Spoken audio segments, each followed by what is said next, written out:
ओम शांति। ओम शांति। आज की तारीख है 9 अक्टूबर 2024। साकार महावाक्य। बाबा कहते मीठे बच्चे, विश्व का राज्य बाहुबल से नहीं लिया जा सकता। विश्व का राज्य बाहुबल से नहीं लिया जा सकता। उसके लिए योग बल चाहिए।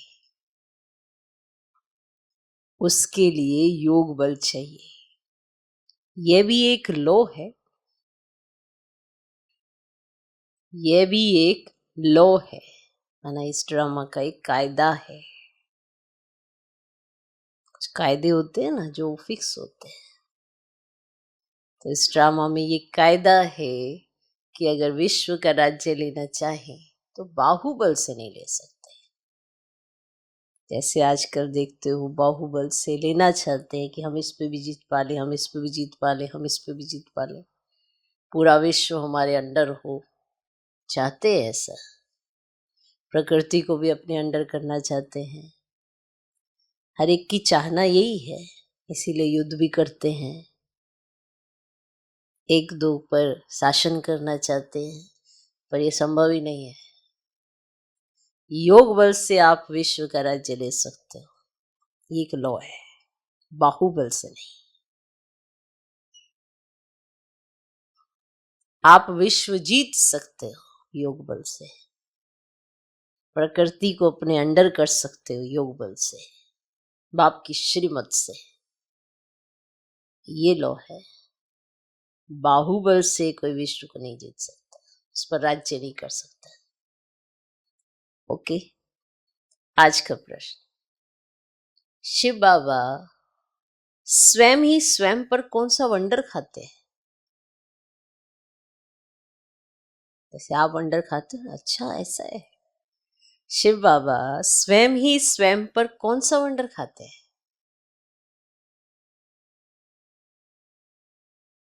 स्वयं ही स्वयं पर कौन सा वंडर खाते हैं ना? उन्हें किस बात का वंडर लगता है? स्वयं ही स्वयं पर। उत्तर, बाबा कहते देखो कैसा वंडर है, मैं तुम्हें पढ़ाता हूं, ये मैंने किसी से भी कभी पढ़ा नहीं है। मैं तुम्हें पढ़ाता हूं, ये मैंने किसी से कभी पढ़ा नहीं है ना। जो बाबा हमें पढ़ा रहे हैं उन्होंने किसी से पढ़ा नहीं है। मेरा कोई बाप नहीं, मेरा कोई टीचर नहीं, गुरु नहीं, मेरा कोई बाप नहीं, मेरा कोई टीचर नहीं, गुरु नहीं। मैं सृष्टि चक्र में पुनर्जन्म लेता नहीं। मैं सृष्टि चक्र में पुनर्जन्म लेता नहीं, फिर भी तुम्हें सभी जन्मों की कहानी सुना देता हूं।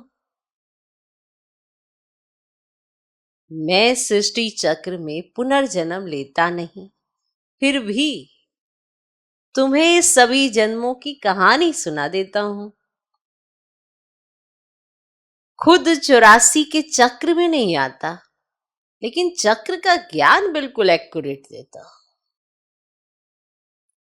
खुद 84 के चक्र में नहीं आता, लेकिन चक्र का ज्ञान बिल्कुल एक्यूरेट देता है ना। वंडर है ना ये वंडर बात।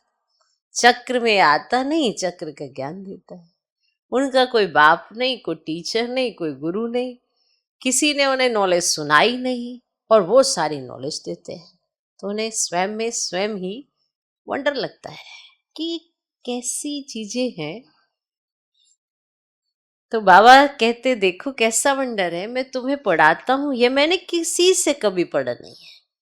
मेरा कोई बाप नहीं, मेरा कोई टीचर नहीं, गुरु नहीं, मैं सृष्टि चक्र में पुनर्जन्म लेता नहीं, फिर भी तुम्हें सभी जन्मों की कहानी सुना देता हूं। खुद 84 के चक्र में नहीं आता, लेकिन चक्र का ज्ञान बिल्कुल एक्यूरेट देता है कि नहीं? ये वंडर बहुत बड़ा वंडर है।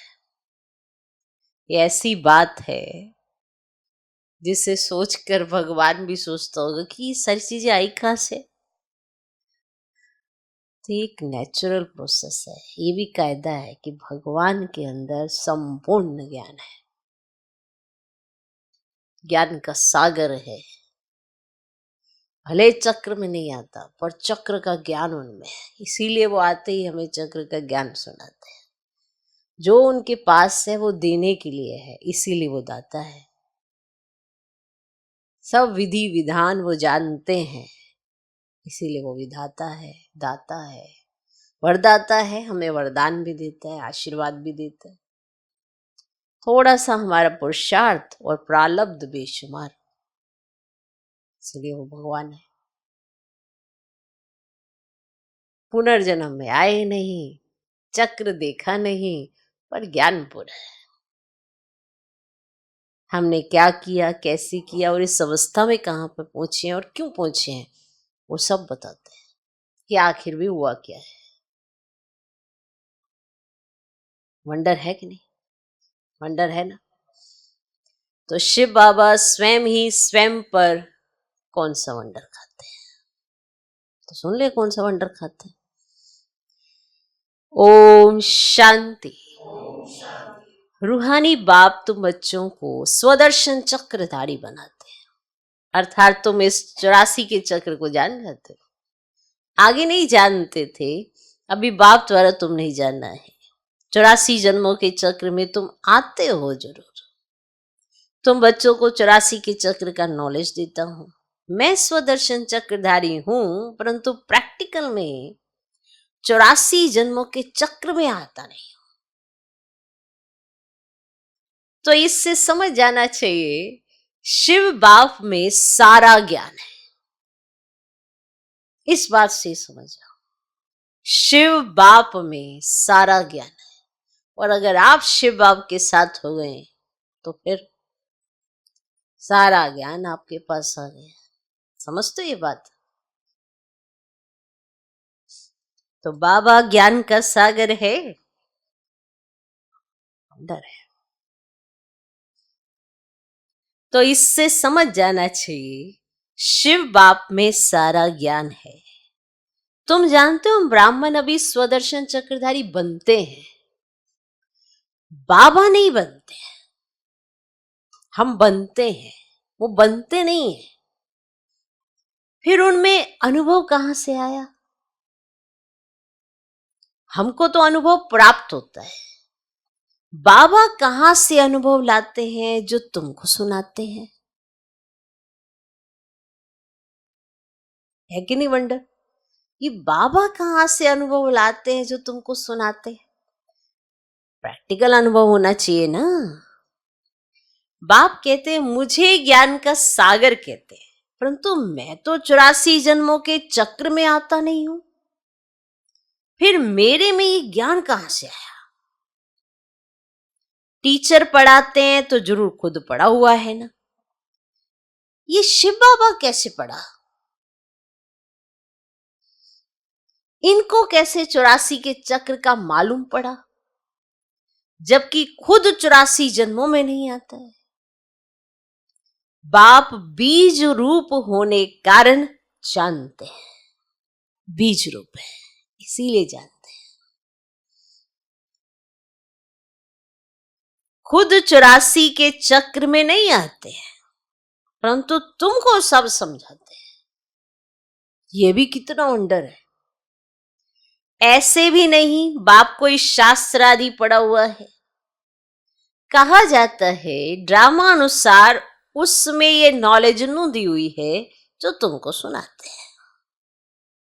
तो वंडरफुल टीचर हुआ ना, वंडर खाना चाहिए ना। इसीलिए इनको बड़े बड़े नाम दिए, ईश्वर, प्रभु, अंतर्यामी आदि आदि। तुम वंडर खाते हो ईश्वर में कैसे सारी नॉलेज भरी हुई है, उनमें आई कहां से जो तुमको समझाते हैं। उनको तो कोई बाप भी नहीं जिससे जन्म लिया हो व समझा हो। तुम सब भाई भाई हो, वे एक कैसे तुम्हारा बाप है, बीज रूप है। कितनी नॉलेज बैठ बच्चों को सुनाते हैं। कहते 84 जन्म मैं नहीं लेता, तुम लेते हो। तो जरूर प्रश्न उठेगा ना, बाबा फिर आपको कैसे मालूम पड़ा। बाबा कहते बच्चे, अनादि ड्रामानुसार मेरे में पहले से ही ये नॉलेज है जो तुमको पढ़ाता हूं। इसीलिए ही मुझे ऊंच से ऊंच भगवान कहा जाता है। खुद चक्र में नहीं आते, परंतु उनमें सारी सृष्टि के आदि मध्य अंत की नॉलेज है।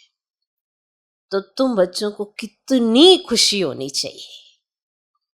उनको 84 के चक्र की नॉलेज कहां से मिली? तुमको तो मिली बाप से। बाप में ओरिजिनली नॉलेज है। उनको कहा ही जाता है नॉलेजफुल। कोई से पढ़ा भी नहीं है तो भी उनको ओरिजिनली मालूम है, इसीलिए नॉलेजफुल कहा जाता है। ये वंडर है ना, ये वंडर है ना।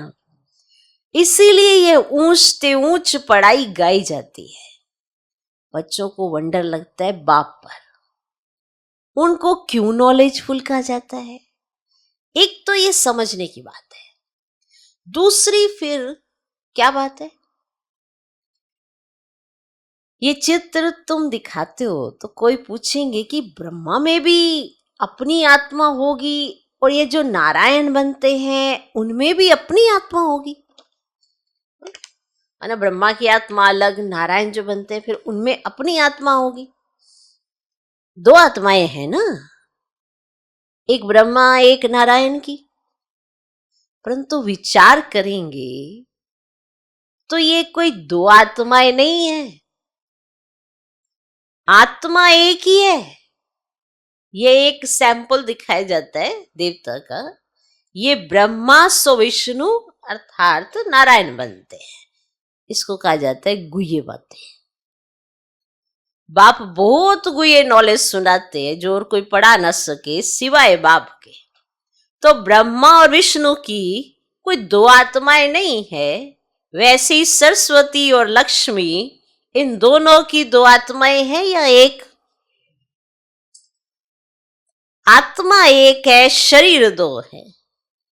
ये सरस्वती फिर लक्ष्मी बनती है, इसीलिए एक आत्मा गिनी जाएगी। 84 जन्म एक ही आत्मा लेती है। ये बड़ी समझ की बात है। ब्राह्मण सो देवता, देवता सो क्षत्रिय बनते हैं। तो आत्मा एक शरीर छोड़ दूसरा लेती है, आत्मा एक ही है। एक ये सैंपल दिखाया जाता है कैसे ब्राह्मण सो देवता बनते हैं। हम सो का अर्थ कितना अच्छा है। इनको कहा जाता है गुह्य गुह्य बातें। अब इसमें भी पहले पहले तो ये समझ चाहिए कि हम एक बाप के बच्चे हैं। सभी आत्माएं असुल परम धाम में रहने वाली है, यहां पाठ बजाने आई हैं। ये खेल है। बाप तुमको इस खेल का समाचार बैठ सुनाते हैं कि इस खेल में क्या क्या चल रहा है। इस खेल का समाचार बैठ सुनाते हैं। बाप तो ओरिजिनली जानते ही हैं, उनको कोई ने सिखलाया नहीं है। इस 84 के चक्र को वही जानते हैं जो इस समय तुमको सुनाते हैं। फिर तुम भूल जाते हो, फिर तुम भूल जाते हो। फिर उनका शास्त्र कैसे बन सकता? और बाप तो कोई शास्त्र पढ़ा हुआ ही नहीं है। फिर कैसे आकर नई नई बातें सुनाते हैं? आधा कल्प है भक्ति मार्ग, ये बात भी शास्त्रों में नहीं है। ये शास्त्र भी ड्रामानुसार भक्ति मार्ग में बने हैं। तुम्हारी बुद्धि में शुरू से लेकर अंत तक इस ड्रामा की कितनी बड़ी नॉलेज है। उनको जरूर मनुष्य तन का आधार लेना पड़े। शिव बाबा इस ब्रह्मा तन में बैठ इस सृष्टि चक्र की नॉलेज सुनाते हैं, और मनुष्य ने तो गपोड़े लगाकर सृष्टि की आयु ही कितनी लंबी कर दी है। नई दुनिया सो फिर पुरानी दुनिया बनती है। नई दुनिया को कहा जाता है स्वर्ग और पुरानी दुनिया को नरक। तो दुनिया तो एक ही है। अब नई दुनिया में रहते हैं देवी देवता, वहां पार सुख है। सारी सृष्टि नई होती है। अभी इनको पुराना कहा जाता है। नामी है ना आयरन एज्ड वर्ल्ड, जैसे ओल्ड दिल्ली और न्यू दिल्ली कहा जाता है। तो बाप सब जाते हैं मीठे मीठे बच्चों, न्यू वर्ल्ड में न्यू दिल्ली होगी। अभी थोड़ा न्यू दिल्ली है, ये तो ओल्ड वर्ल्ड में ही कह देते हैं न्यू दिल्ली। इनको न्यू कैसे कहेंगे? तो बाप समझाते हैं नई दुनिया में नई दिल्ली होगी, उनमें ये लक्ष्मी नारायण राज्य करेंगे, उसको कहा जाएगा सत्युग। तुम इस सारे भारत में राज्य करेंगे। तुम्हारी गद्दी जमुना किनारे पर होगी। पिछाड़ी में रावण राज्य की गद्दी भी यहां ही है। राम राज्य की गद्दी भी यहां होगी। नाम दिल्ली नहीं होगा, उसको परिस्तान कहा जाता है। फिर जो जैसा राजा होता है वे अपनी गद्दी का ऐसा नाम रखते हैं। इस समय तुम सब पुरानी दुनिया में हो, नई दुनिया में जाने के लिए तुम पढ़ रहे हो। फिर से मनुष्य से देवता बन रहे हो, और पढ़ाने वाला है बाप। तुम जानते हो ऊंचे ते ऊंच बाप ने नीचे आकर राजयोग सिखाया। अभी तुम उस संगम युग पर, जबकि कलयुगी पुरानी दुनिया खत्म होनी है। बाप ने इनका हिसाब भी बताया है। मैं आता हूं ब्रह्मा तन में। मनुष्य को तो पता ही नहीं है कि ब्रह्मा कौन सा है। सुना है प्रजापिता ब्रह्मा, तुम प्रजा हो ना ब्रह्मा की, इसीलिए अपने को बीके कहलाते हो। वास्तव में शिव बाबा के बच्चे सूर्यवंशी हो जब निराकार आत्माएं हो। फिर साकार में प्रजापिता ब्रह्मा के बच्चे भाई बहन हो, और कोई भी संबंध नहीं है। इस समय तुम उस कलयुगी संबंध को भूलते हो, क्योंकि उनमें बंधन है। तुम जाते हो नई दुनिया में। अब ब्राह्मणों की चोटी होती है, चोटी ब्राह्मणों की निशानी है, और तुम ब्राह्मणों का ये कुल है। वह है कलयुगी ब्राह्मण। ब्राह्मण अक्सर करके पंडे होते हैं, एक धामा खाते हैं और दूसरे ब्राह्मण गीता सुनाते हैं। अभी सारी नॉलेज देखो कहां से आई है। तो अभी तुम ब्राह्मण ये गीता सुनाते हो, वह भी गीता सुनाते हैं, तुम भी गीता सुनाते हो। फर्क देखो कितना है। तुम कहते हो श्री कृष्ण को भगवान नहीं कह सकते हैं, कृष्ण को तो देवता कहा जाता है, उनमें दैवी गुण है, उनको तो इन आंखों से देखा जा सकता है। शिव के मंदिर में देखेंगे, शिव को अपना शरीर है ही नहीं, और वह है परम आत्मा अर्थात परमात्मा। ईश्वर, प्रभु, भगवान आदि अक्षर का कोई भी अर्थ नहीं निकलता। परमात्मा ही सुप्रीम आत्मा है। तुम नॉन सुप्रीम हो। फर्क देखो कितना है। तुम्हारी आत्मा और उस आत्मा, तुम आत्मा अभी परमात्मा से सीख रही हो, वह कोई से सीखा ही नहीं है।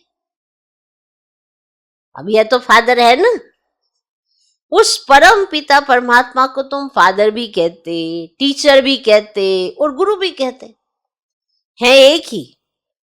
और कोई भी आत्मा बाप, टीचर, गुरु नहीं बन सकती। एक ही परमात्मा, उनको कहा जाता है सुप्रीम। हर एक को पहले फादर चाहिए, फिर टीचर चाहिए, और फिर पिछाड़ी में चाहिए गुरु। और बाप भी कहते मैं तुम्हारा बाप भी बनता हूं, फिर टीचर भी बनता हूं, और फिर मैं ही तुम्हारा सदगति दाता सतगुरु भी बनता हूं।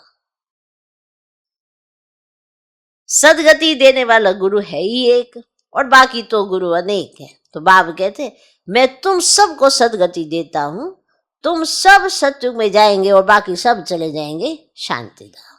तो ये सदगति हो गई ना। तो जिसको परम धाम कहते हैं।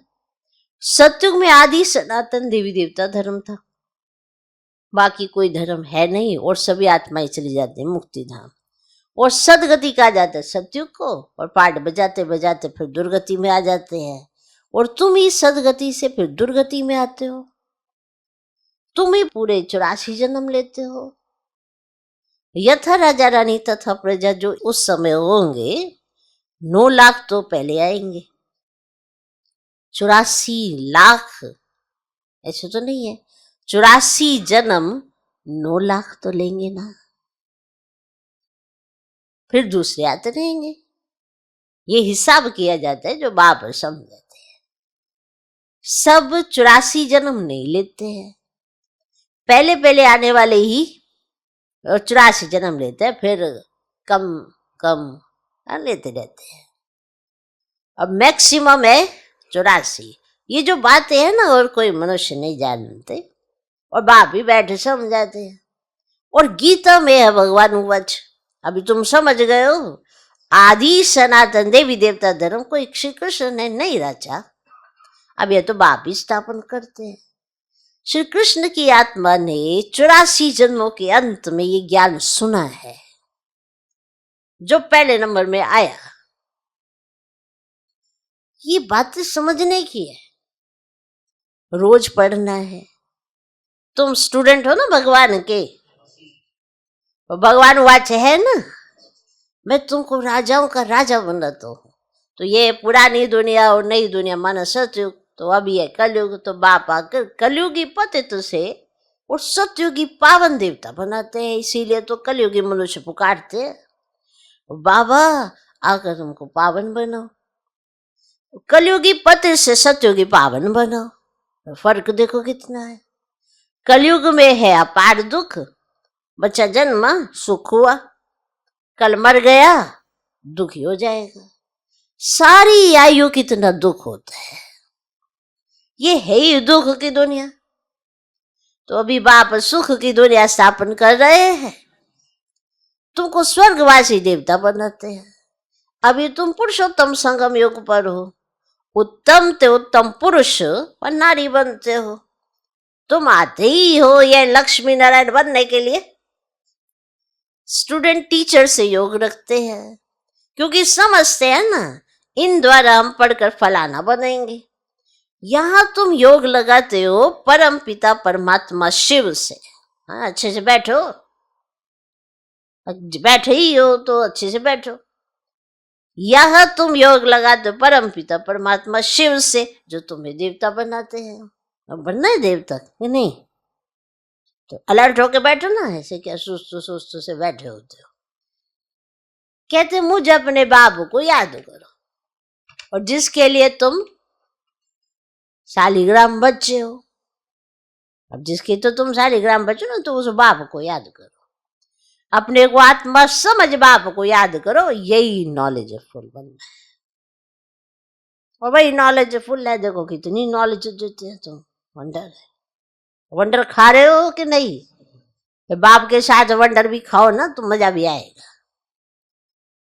बाप तुम्हें सच्ची गीता सुनाते हैं, परंतु खुद पढ़ा हुआ ही नहीं है। कहते मैं किसका बच्चा ही नहीं, कोई से पढ़ा हुआ ही नहीं हूं, मेरा कोई गुरु नहीं। मैं फिर तुम बच्चों का बाप टीचर गुरु हूं।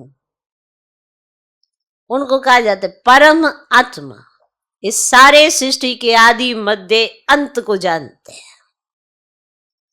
जब तक वे न सुनावे तब तक तुम आदि मध्य अंत को समझ ही न सको। जब तक वो न सुनावे तब तक तुम अपने आप से नहीं समझ सकते। वो सुनाएंगे तो तुम समझोगे। समझा? ये नहीं कि आपके अंदर अपने आप ही जागृति आ जाएगी, ऐसा कुछ नहीं है, ऐसी कोई कहानी नहीं है। जब तक वे न सुनावे तब तक तुम आदि मध्य अंत को समझ न सको। इस चक्र को जानने से तुम चक्रवर्ती राजा बनते हो। तुमको यह बाबा नहीं पढ़ाते हैं, इसमें शिव बाबा प्रवेश कर आत्माओं को पढ़ाते हैं। ये नई बात है ना। ये होते ही है संगम पर।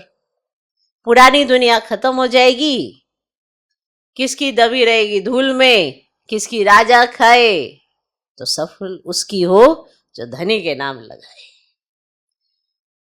तो बच्चों को कहते हैं बहुतों का कल्याण करने के लिए, फिर से देवता बनाने के लिए ये पाठशाला म्यूजियम खोलो, जहां बहुत आकर्षक कवर छपाएंगे। अभी रावण राज्य है ना, राम राज्य में था सुख, रावण राज्य में दुख, क्योंकि सब विकारी बन गए हैं, वे है ही निर्विकारी दुनिया। तो बच्चे तो इन लक्ष्मी नारायण आदि को भी है ना, परंतु वहां है योग बल। बाप तुमको योग बल सिखलाते हैं। योग बल से तुम विश्व के मालिक बनते हो, और बाहुबल से कोई विश्व का मालिक तो बन ना सके, लॉ ही नहीं कहता। तुम बच्चे याद के बल से सारे विश्व की बादशाही ले रहे हो, कितनी ऊंची पढ़ाई है। बाप कहते हैं पहले पहले पवित्रता की प्रतिज्ञा करो, पवित्र बनने से ही फिर तुम पवित्र दुनिया के मालिक बनेंगे। अच्छा, मीठे मीठे सिकिलधे बच्चों प्रति माता पिता बाप दादा का याद प्यार और गुड मॉर्निंग। रूहानी बाप की रूहानी बच्चों को नमस्ते। हम रूहानी बच्चों की भी रूहानी बाप को नमस्ते नमस्ते नमस्ते। Good morning good morning good morning. धारणा के लिए मुख्य सब पहला पॉइंट, कलयुगी संबंध जो कि इस समय बंधन है।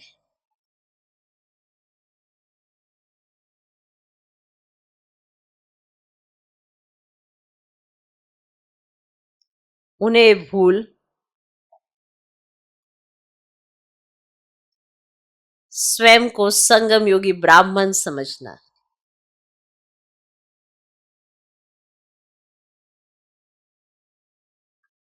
सच्ची गीता सुननी और सुनानी है।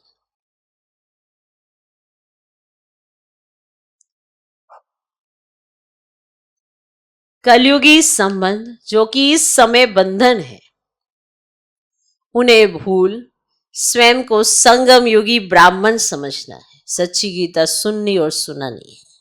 दूसरा पॉइंट, पुरानी दुनिया खत्म होनी है। पुरानी दुनिया खत्म होनी है, इसलिए अपना सब कुछ सफल करना है। पुरानी दुनिया खत्म होनी है, इसीलिए अपना सब कुछ सफल करना है। बहुतों के कल्याण लिए, मनुष्य को देवता बनाने के लिए ये पाठशाला व म्यूजियम खोलने हैं। बहुतों के कल्याण लिए, मनुष्य को देवता बनाने के लिए ये पाठशाला व म्यूजियम खोलने। पुरानी दुनिया खत्म होनी है, इसलिए अपना सब कुछ सफल करना है। बहुतों के कल्याण लिए, मनुष्य को देवता बनाने के लिए ये पाठशाला व म्यूजियम खोलने। आज का वरदान, बाप की आज्ञा समझ, मोहब्बत से हर बात को सहन करने वाले सहनशील भव। बाप की आज्ञा समझ, ये बाबा की आज्ञा है। मोहब्बत से हर बात को सहन करने वाले सहनशील भव। बहुत अच्छा वरदान है। माना जब आज्ञा मिल जाती है ना कि आपको ऐसे ही करना है, तो फिर निसंकल्प हो जाते हैं। अगर आपका ये है कि आपको आज्ञाकारी बनना है, तो आज्ञाकारी वही बनता है जिसे निसंकल्प होना आता है। आज्ञा मिली, संकल्प भी चला लिए, फिर कहना भी मानने की कोशिश करी, तो हमेशा समझना कहीं ना कहीं मिक्सिंग जरूर करेंगे। और फिर आपको बार बार लगेगा हम बहुत सहन करते हैं, बहुत सहन करना पड़ रहा है, ये तो मैं बर्दाश्त नहीं कर सकता, ये जो बातें मेरे सामने तो होनी नहीं चाहिए।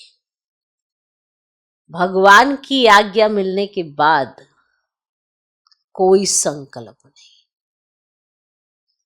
सही मायने में वही आज्ञाकारी है। संकल्प चला के कार्य करने वाला आज्ञाकारी नहीं होता, वो विघन जरूर डालेगा, जरूर विघन डालेगा। तो आज का वरदान, बाप की आज्ञा समझ मोहब्बत से हर बात को सहन करने वाले सहनशील भव। कई बच्चे कहते हैं कि हम राइट हैं, फिर भी हमें ही सहन करना पड़ता है, जबकि हम राइट है फिर भी हमें ही सहन करना पड़ता है, मरना पड़ता है। लेकिन ये सहन करना व मरना ही धारणा की सब्जेक्ट में नंबर लेना है। ये सहन करना, ये मरना, ये धारणा की सब्जेक्ट में नंबर लेना है। इसलिए सहन करने में घबराओ नहीं। कई बच्चे सहन करते हैं, लेकिन मजबूरी से सहन करना और मोहब्बत में सहन करना, इसमें अंतर है। मजबूरी से सहन करना और मोहब्बत में सहन करना, इसमें अंतर है। बातों के कारण सहन नहीं करते हो, लेकिन बाप की आज्ञा है, सहनशील बनो। ये आज्ञा मिली हुई मुझे कि मुझे सहनशील बनना है, तो इस आज्ञा का मुझे पालन करना है। सहन भी कर रहे हैं, संकल्प भी चला रहे हैं कि हर बार मुझे ही सहन करना है, मुझे ही मरना है, तो ये कहाँ सहनशील बन रहे हैं। बाबा की आज्ञा मिली है कि बच्चे तुझे सहनशील बनना है, ठीक है बाबा।